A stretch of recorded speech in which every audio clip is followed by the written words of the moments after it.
Это Анапское море вдалеке. Я нахожусь на горе Верхнебаканка.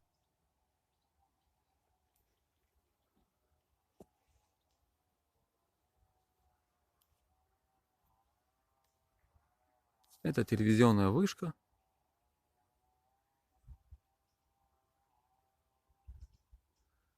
Это наше солнышко.